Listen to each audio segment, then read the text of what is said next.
اکبر. میرے آقا جناب محمد رسول اللہ صلی اللہ علیہ وسلم نے روٹی کا ٹکڑا حلق کے نیچے اتارنا چاہا.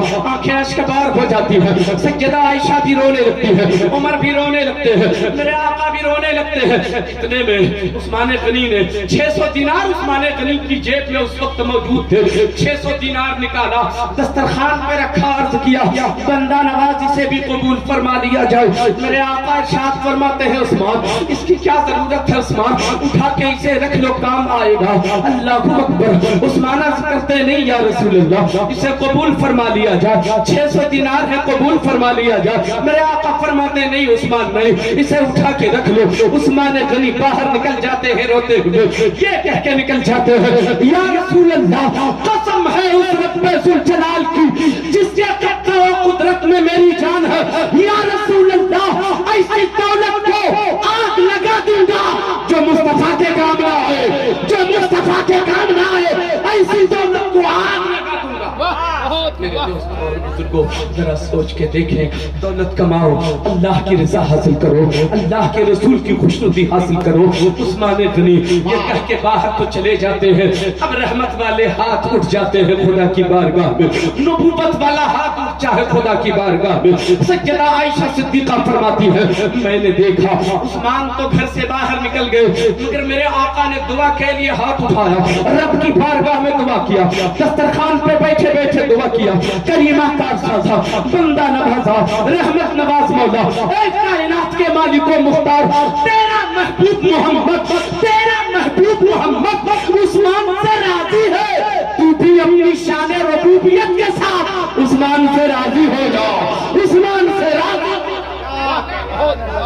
آپ اگر چاہتے ہو اپنی دولت کو رسول اللہ کی خوشنودی کا سبب بنائیں اور رسول اللہ کی دعائیں لیں, تو ایسی جگہ پہ اپنی دولت کو خرچ کرو جس سے جنت کی راہ ہموار ہو, رسول اللہ کی دعائیں ملے, اللہ کی رضا حاصل ہو. دولت کثرت کے ساتھ آپ کمائیں گے مگر استعمال کا طریقہ غلط ہوگا تو وہ آپ کی تباہی اور ہلاکت کا سبب وہ دولت بن جائے گی. میں کہتا ہوں اپنی دولت کو ہلاکت کا سبب نہ بناؤ, تباہی اور بربادی کا سبب نہ بناؤ. حضرات یاد رکھنا غربت بری چیز نہیں ہے.